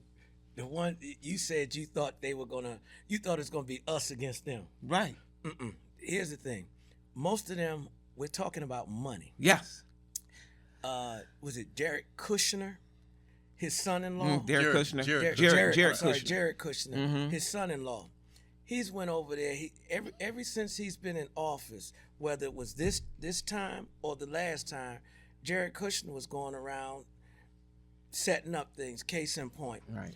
you know the new golfing organization that's there in Saudi Arabia that they tried to buy Tiger Woods. Tiger Woods said, "I'm already a billionaire. Bless I you. don't need you." But everybody else, all of a sudden, ran and got with that golf group. Now they're talking about the NBA, women's NBA, Mhm. Yes, you sir. know, basketball teams. They're buying everything. This administration is on the ground dealing with these folks. And when they set up the tariffs, when they set up everything, if you notice they set up the tariffs, then all of a sudden they said, okay, we're going to pull these tariffs back. They went over there and negotiated. See, a lot of this was done long before now. Everybody remembers Benjamin Netanyahu back about, was it 2.5, 3, maybe 4 years, 3 years ago, because it was just after COVID. Remember, he was trying to change his Supreme Court to get his Supreme Court like our Supreme Court. Right. And it didn't happen. So, ladies and gentlemen, I ask you, instead of us sitting home thinking, being scared, go and do something. Go and vote. Because let me give you a time. Can I give y'all this timeline? Yeah. Now, this is what's happened over 7 days, ladies and gentlemen. February, and this is the 7-8 days that this war and everything started, two wars. February 19th, Prince Andrew was arrested about dealing with Epstein. On February 24th, Bill Gates apologized for dealing with Epstein. February 26th, Hillary Clinton talked at a hearing, to Congress in Washington, D.C. February 26th, the World Economic President resigns. On the 27th, Pakistan attacked Afghanistan. On the 28th of February, USA and Israel attacked Iran. See, prior to all of this happening, everything was Epstein. See, this scandal, you can't make it vanish, but you can bury it with a war. And that's what they decided to do. Ladies and gentlemen, most everybody that I know that's 600-700 million up, 300-400 million. I'm talking about the reason they didn't say nothing about P. Diddy, they didn't say nothing about R. Kelly and all of this. The apple don't fall far from the tree. All of these folks run in the same groups. They go to the same liquor stores. They go to the same after-hour joints. They chase the same women, escorts, all of this. This is what happened when you get, what does it say? Power corrupts. No, it's absolute power. These folks have absolute power. And if you don't go vote, take back the U.S. House of Representatives, we're going to be in trouble. Because, see, ladies and gentlemen, a lot of things that you're hearing this gentleman and I talk, and it's a funny thing. We never met through all of our trials and tribulations. When I met him many years ago, he never talked about himself being in the military, and I never talked because we didn't talk about things we did. We just don't talk. Now we can say some things. We didn't talk. But I knew he was a military man. He knew I was a military because it's the way that we carry ourselves. This gentleman here to my right and myself, some things that we have seen, if we would have just, listen, the one thing I learned from everything that I've done, they will never, like you see Trump and them coming for him, they'll never come for me. Because see, if I press the button and let out the dirt, it ain't going to be real pretty. You know, that Epstein, it is nothing. As, what's her name? The Department of Health and Human Services. You talking about? Department of Homeland Security. Bondi? No, Nolan? Yeah, Christy Nolan. Nolan? She says if she really opens up the files, it will bring down the country. Well, then sometimes, if that's what it means and a bunch of Democrats go to jail, because what I'm seeing here in America, this power move is, ladies and gentlemen, is not about Democrats or Republicans. This is about a bunch of old, tired white men that are going to be extinct. So they're holding on to power, whether it's at the city councils, the school boards, the county commissioners, so forth and so on, all the way up to the Senate, all the way to the White House. Everybody's becoming tribal. they could have stopped all of this. You know, stop and think about it. When President Obama was in office, remember how they would stop a lot of things he was doing? Right. And they were in the minority. Yep. So if we're in the minority, why isn't it Chuck Schumer, Hakeem Jeffries. Hakeem Jeffries and them shut down a lot of this stuff. If they'd have kept the country shut down the last time they shut down the government, we wouldn't be here. But what did they do? They said, well, we're not going to give this program to black people. Remember, anytime Democrats negotiate anything that they give away, it's on the backs of the black people. That's why when we come back to this war and we see what's going on, we're shocked. I'm not shocked that those other countries are not working with Iran because they've already bought them out. Case in point, when Richard Nixon ran against Jack Kennedy, and they went into the black churches to talk to us all across America. Joseph P. Kennedy had already went in there and talked to the ministers. So when Nixon and them came in, it was already done. This is the same playbook. Go in and talk to them, give them what they want to get them over to our side. Simple. Darwin, you had, you and I have spoken about this. You know, the issues over in the Middle East with Israel, Africa, is historically biblical. But what Joe is saying is now it's about power, money, and control. And that's what this is all about. And because when you look at it, you had, they're taking over and thinking they're going to go under the same circumstances that they did with Iraq. But you have to understand, Iraq and Iran was in a war from 1980 to 1988. Exactly. And it was the United States that said, okay, we got to help Iraq so that they can wipe out Iran.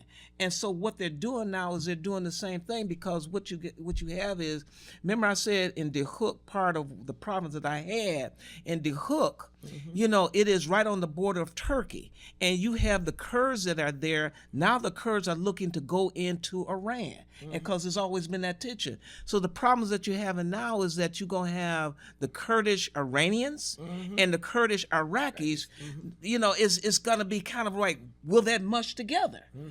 And then when you look at all the number of leadership, and Joe, me and you and I can talk about this, that has been taken out, since 1976, and, you're talking about Mojtaba Khomeini, who is Ayatollah Khomeini's son, who's talking about taking over.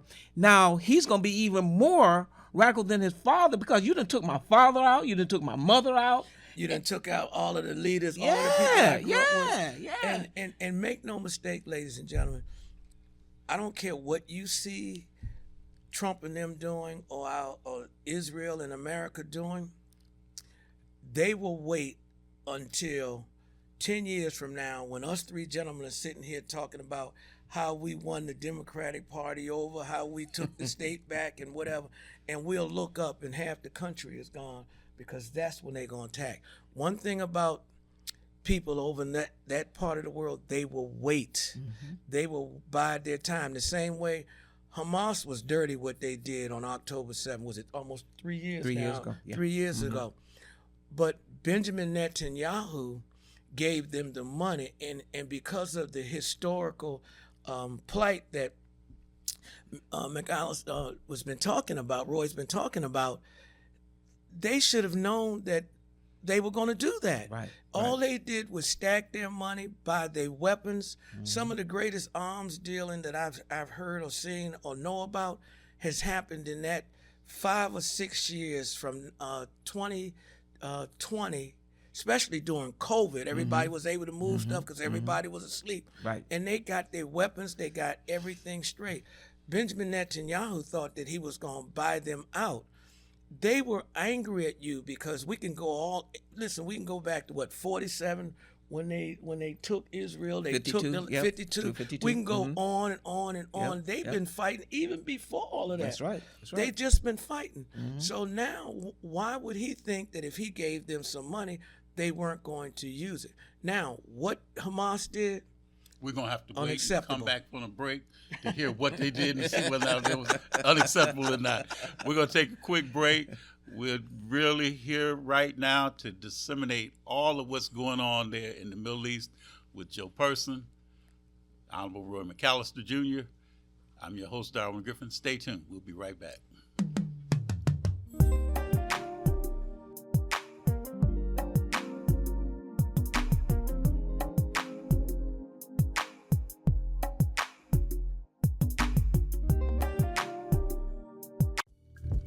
From the desk of RJ Watkins, this is a WHPR editorial. I'm Ariana Watkins, and for decades, my father, RJ Watkins, has served our community with quality radio and TV service through WHPR and Roku. Today, I'm proud to stand beside him, continuing the legacy built on trust, innovation, and your support. We're here because of you, and we'll keep bringing you the best now and for generations to come. Thank you for supporting us and growing with us. This has been a WHPR editorial.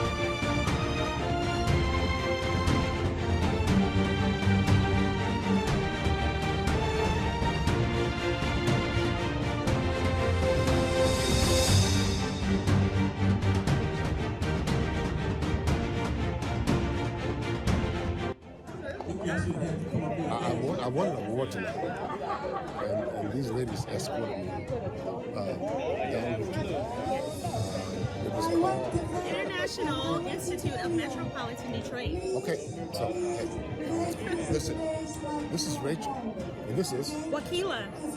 Now they have a new show coming on WHPR Thursday, 7 o'clock. Check it out. Download. Go to your app store, download it, and you can get it. Or go to 313 Watkins, okay? 313 Watkins, 15.2. Cash Talks. Everybody got their phone? Cash Talks. Check it out. Check it out. Cash. Congrats, RJ. Congratulations to RJ. Yes.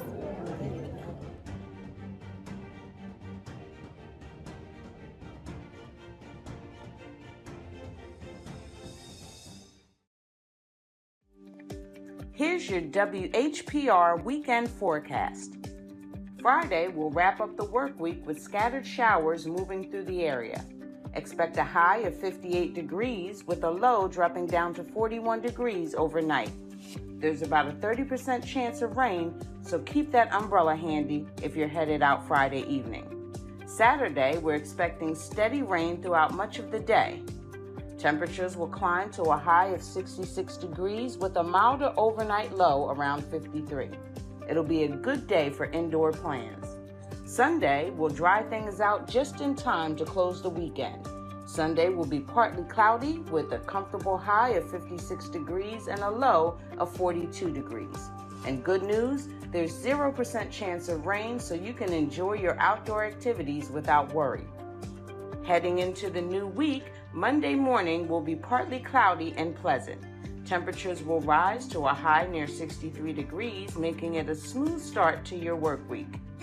This is Cheryl Mulrain with your weekend weather on WHPR TV and radio. Have a safe and enjoyable weekend. Make sure you go to your app store and download the 313 Watkins app. An enjoyable weekend. Make sure you go to your app store and download the 313 Watkins app. 313watkins.com. Streaming on Roku.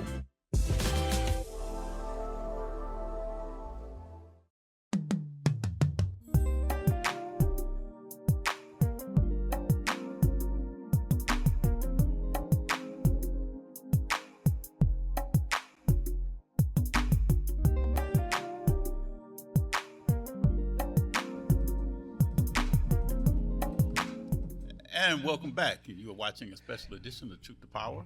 I am joined by the Honorable Roy.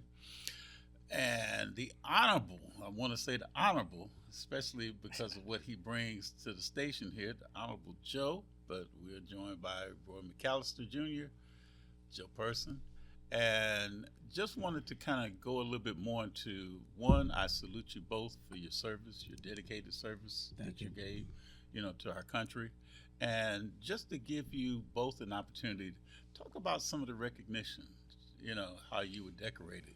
Oh, I'll start with, it probably take the rest of the show to go into all of the recognition that you got, Joe, but let's start with Roy.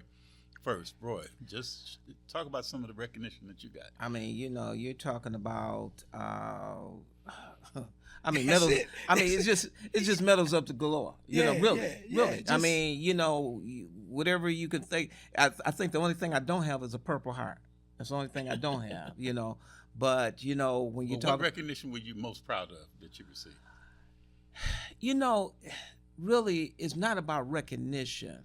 Because we did it. Yes. And the recognition came after we did it. Exactly. And so I don't really say, well, I'm glad I got this one. I'm glad. No, it was just, I was out there doing the job, and that was what I raised my hand for, to protect the country. And whatever it took was necessary.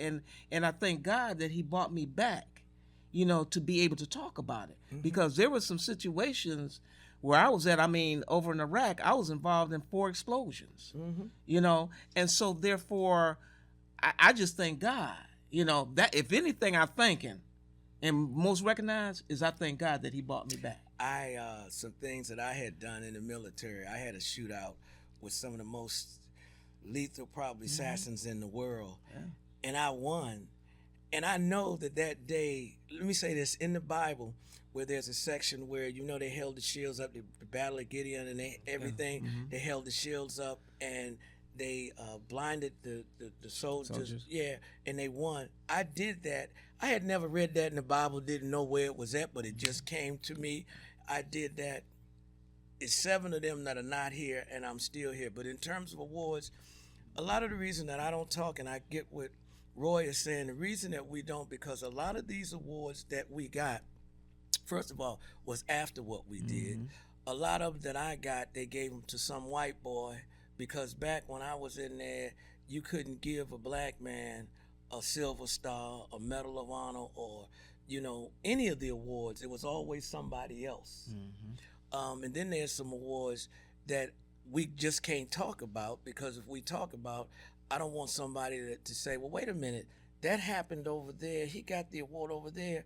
Okay, I know that Darwin Griffin and HPR and them have him on the show once in a while. I'm going over there to get him and take out everybody. So that's the reason why we're talking about what we're doing, but we're not giving specifics, because if you give specifics, people know where you're at, what you're doing.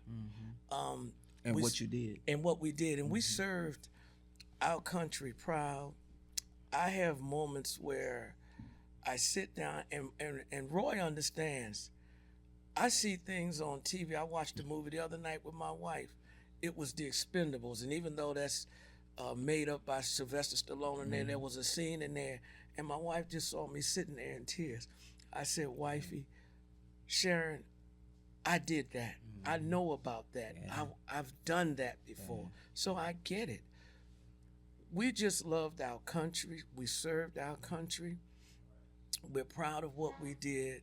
And I get it. Everybody wants to know that there's more to Roy and me than me being the chair of the Oakland County Democratic Black Caucus and the Southfield Lathrop Village Democratic Club, and Roy being a city council member and all of that.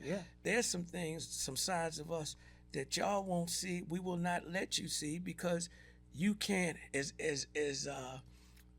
Jack Nicholson said, y'all can't handle the truth. You can't.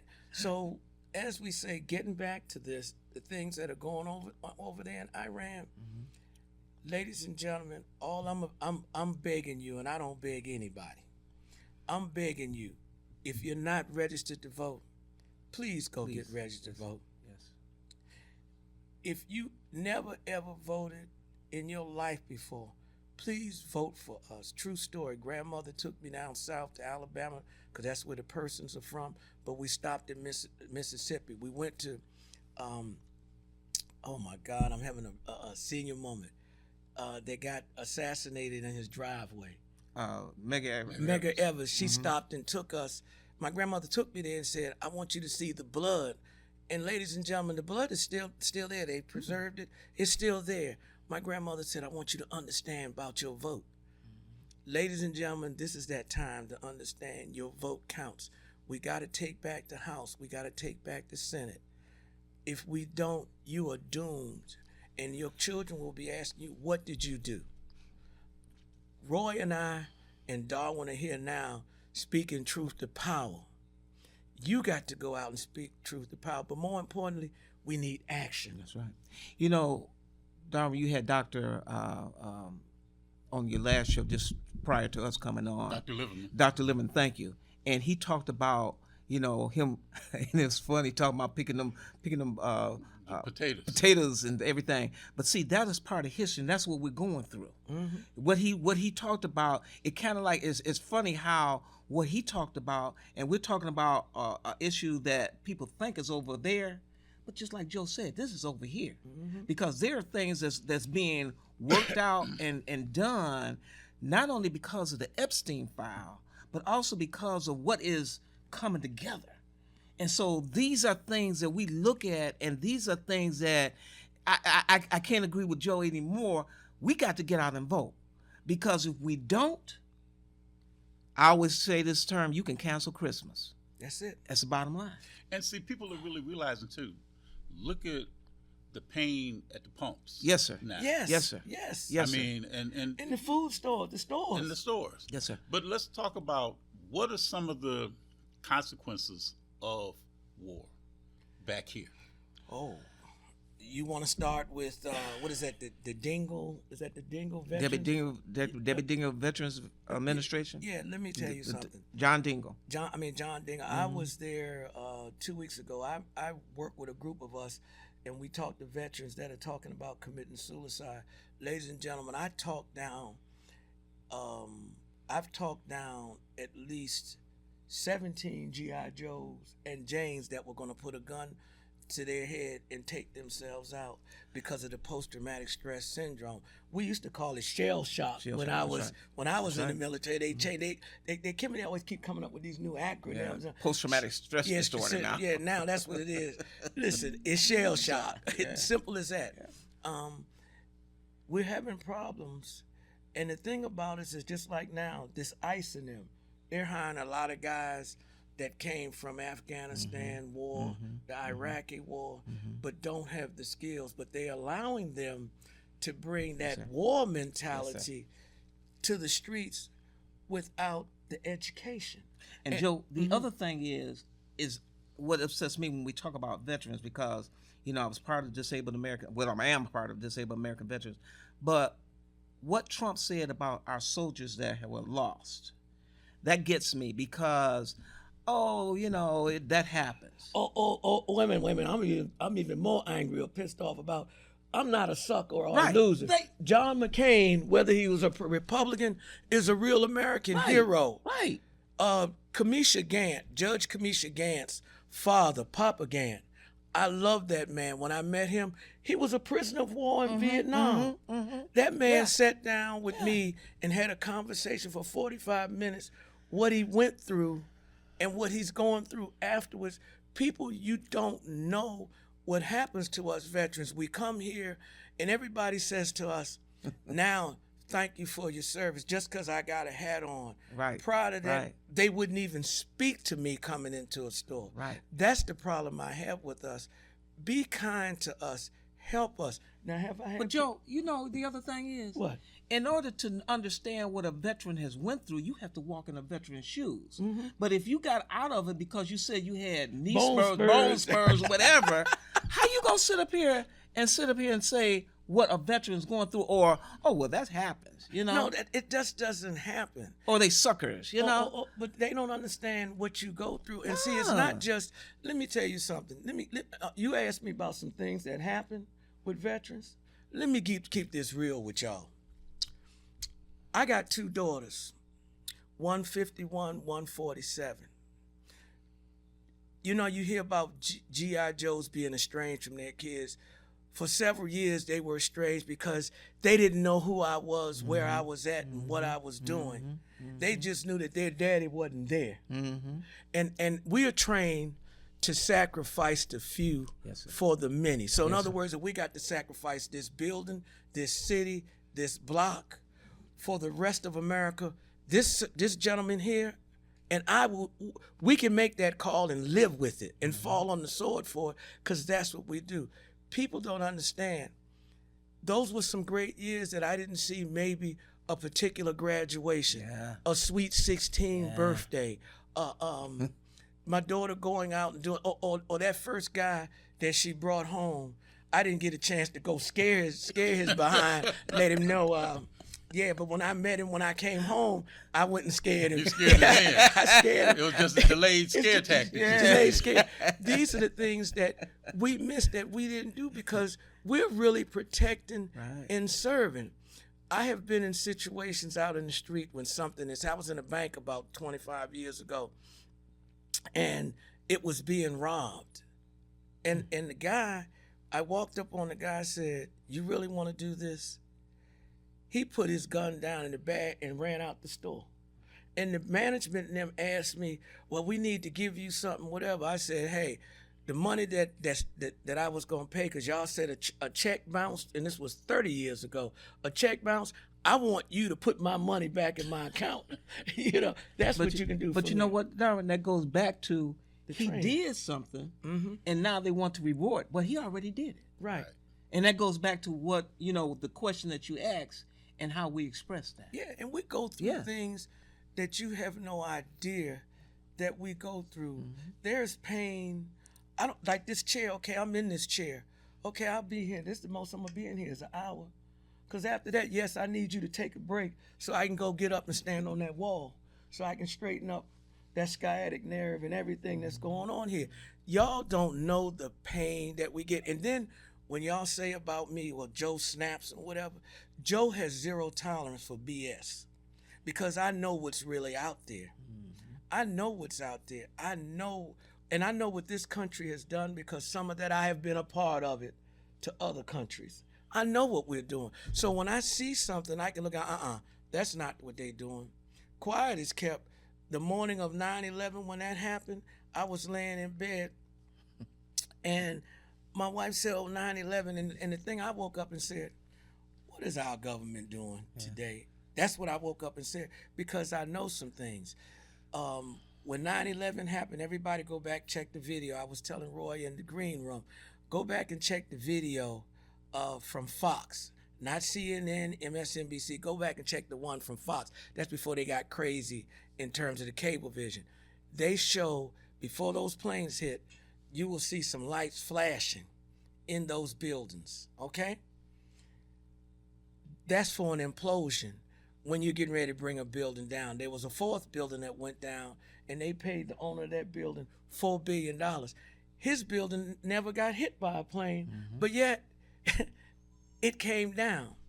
So at the end of the day, we got some things going on that make you want to question what we're doing in terms of getting power, going to war, and using our veterans. That's the other thing. Yes. We've lost 6 G.I. Joes and Janes for this nonsense. That means that's families that are broken. That's a son that's going to never come home, a brother that's going to never, a husband, a wife or whatever, that are never going to come home. That means a grandma's broken, a grandfather, a sister, a brother, a wife, a friend, a family. The guy that used to go drink with you, Roy, on a Friday night, he ain't coming to drink with you no more, because he done got caught up in this craziness. Stop the madness, folks. Go vote. And Darwin, getting back to you saying how this thing is going to escalate, the United Arab Emirates, UAE, has now put sanctions on Iranian dollars that's over there. So now that's stopping those dollars from there. So what else is being worked out and being done as far as how not only is it affecting that Middle East, but how's it affecting the United States? See, you know, like I said, when Joe and I look at things, we don't look at it like, oh, okay. We look at it like at a broader vision. Because what's going on before? That's What's- right. what's- What caused Yeah, this? cause and effect. And where is it going? Mhm. And see, that's how we look at things. So, you know, it's just like I said, we could be on here for this time next week. Look, you can book us next week and we can do part 2 and That's bring some right. stuff back. But it's. But you know, the one thing that we have to look at is that people see, like I was saying earlier, you see the pain at the pump. Mm-hmm. I mean, I saw gasoline that was like $2.59 a gallon. Mm-hmm. Now you're seeing gasoline $3 and something. that's and this right. is all happening. $3.29 in Right. my block. No. And- I got gas before I came here. $3.79. Okay. $3.79 when I came here. Okay. Yeah. Before I came to this station. I went shopping yesterday. My wife told me, said, go shop because, I want you to get these things. I went and spent, I had 4 or 5 things. I spent $90 at Sam's. Yeah. I went into Aldi's. I spent another $40. Then I went to my local store and still spent another $30. Mm-hmm. And I remember when I used to get all of that at one store That's right. and spend maybe 40, maybe $50 for all of it. I spent almost $200 yesterday. If you spend $100, you had to get you a van to put it all in. Now, Right. But see, right. that's the part that makes it so bad, because it's like here, all people really see is just the gas prices go up. Mhm. They don't know all of the particulars as to right. what led the gas prices right. to go up. and what so else is high. coming up? And that's what gonna else go. is gonna That's come. right. That's right. Oh, and the other thing, remember, this administration started at the end of its other administration about changing the EVs, the electric vehicles. Mhm. Remember, they didn't shut that down. Why? They're Why shutting is it down. that? Yeah, why? I wonder why that is. I wonder why they went over to Venezuela And took now- all of that took oil. all that oil, Yeah. and now they're going over to Iran and all that Middle Eastern country where all that oil is. But you shut down electrical. Remember what happened in Iraq when we took over Iraq? That's right. And went after Osama bin, Osama I'm not Osama bin Laden, bin- Saddam Hussein. Yep. And we brought all of those tankers over Mhm. here, and we had some relief at the That's right. pumps and That's different right. things. Uh-huh. The same. It's the same pattern. Cycle. But here's the thing: this guy that's in the White House, people talk about he's ignorant, he's this, that, and that. No, he's not. He's one of the smartest men ever worked the He's planet. a businessman. Because he's gotten back. He figured out how to lose the presidency, how to get it back.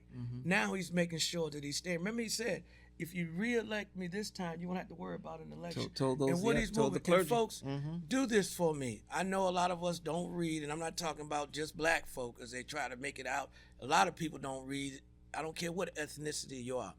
Go read Project 2025, and then let's have a conversation, because all of this stuff that we're seeing, that we read the Project 25, we're seeing what happens. Coming to fruition. It's coming to fruition right here, right now, and they're distracting you. That Epstein file, that's just the tip of the iceberg. Anytime you got people that don't like R. Kelly, P. Diddy, and all of the black people, and they ain't saying nothing about what they doing, and those crimes that they were doing were horrendous. Well, we see why now. But see, that's the one thing that I hear a lot of people saying. This president is a master of deflection. This president is a master when it comes down to when things happen, like with the Epstein files. Now here you've got everybody talking about Kristi Noem. Mm-hmm. You know, everybody's so happy that she got fired, and you know, and that kind of thing. Mm-hmm. Then you'll see another sacrificial lamb Mm-hmm. that the president may sacrifice, you know, to kind of deflect. Which should probably be attention Cash onto Patel something else. next. No, And it could be. Yeah. It could be. the only reason why he fires anybody, Ms. Noem, that he fired, is because you can't be bigger than him. He is the end all. He's the beginning. He's the end and in between. You can't be bigger than me. If Roy and listen, Trump, you know, one of the most feared people that Trump fears, that he has the greatest respect for, is the Reverend Al Sharpton. Because when Al was up there and they did the park, what is it, Central Park 5, and they did all of those things, and he went after Reverend Al Sharpton. Reverend Al Sharpton went toe to toe with him. He talked about Al's mother. Al talked about his father, mother, sister, and brother, and talked about the other woman. You know what I'm saying? That's right. He has respect if you stand up for him. All of the people that don't stand up to him, that's who he goes after, weak people. If you're strong. Kristi Noem got fired not because of all of the other stuff that she was doing. It was because she did the $220 million commercial, which it was about her.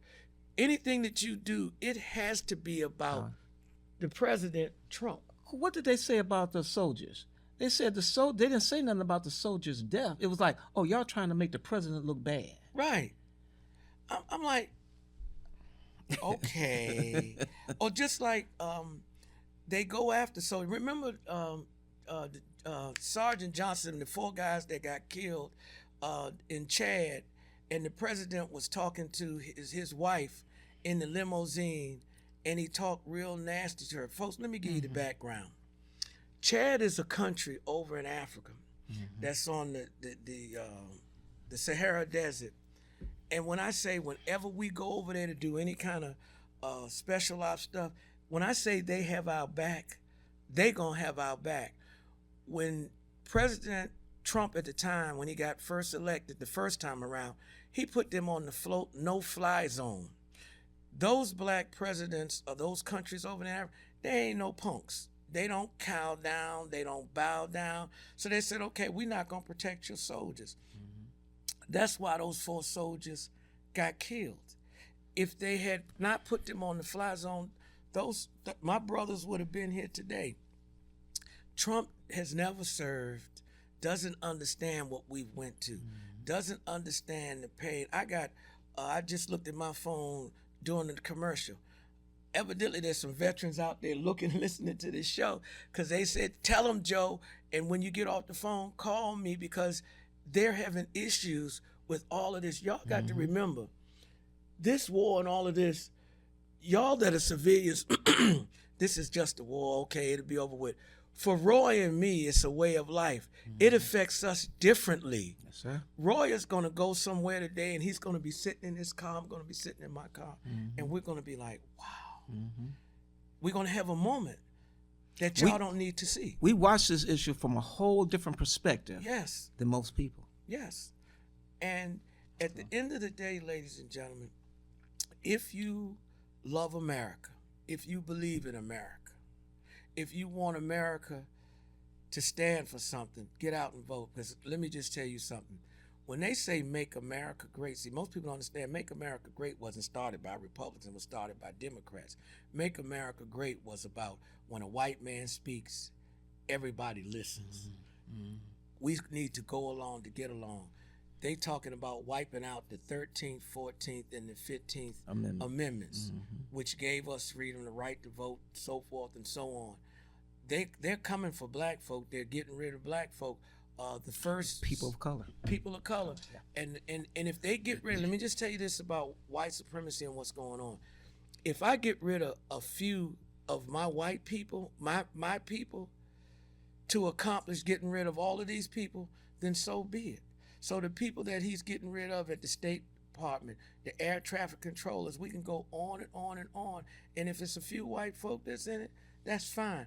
The main people that they're going after in Washington, D.C., the federal government, is predominantly black. Ladies and gentlemen, I'm born and raised. There are 300 people with the last name person in Washington, D.C. 250 of them either retired, worked in the government. They all came up in the government because that's what we did. We're in the government down there on the East Coast, everybody. Whereas it up here, y'all are in the factories. Well, now we got to look like we're getting ready to take a break so we can wrap this show up. But just give a quick couple of closing comments. I'll start with you, Roy, and then I'll end with Joe. So kind of limit it to maybe like a minute because we got to wrap up. You know, it's just the fact that the government, like I said, and I'll just leave it at this. Prior to, it's always been a biblical issue. And now it is a issue of power, money, and control. And I'll just say it like that. Okay, Joe. Let me give a shout out to the Southfield Police Department, because I never thought that I would be saying thank you, because they have our back against the federal government. And folks, observe this. You know how you usually see some black men got shot? If you notice across this country, since ICE operated, you haven't been seeing black men shot down by local police because they got to protect us from the ICE. So we want to thank Police Chief Elvin Barron, Yes. the Police Chief of Southfield, Michigan. Want to thank our Police Chief here in Detroit, Michigan. Right. Want to thank Todd Bettison. So we've had a great variety of different topics today, from the potato field to the battlefield. I'm your host, Darwin Griffin, and you have been watching a very special edition of Truth to Power with the Honorable Alexis Ramsey, with Dr. William Liverman, Joe Person, Roy McAllister Jr. Stay tuned. We have more to come. Same time, same station, next week. You don't want to miss.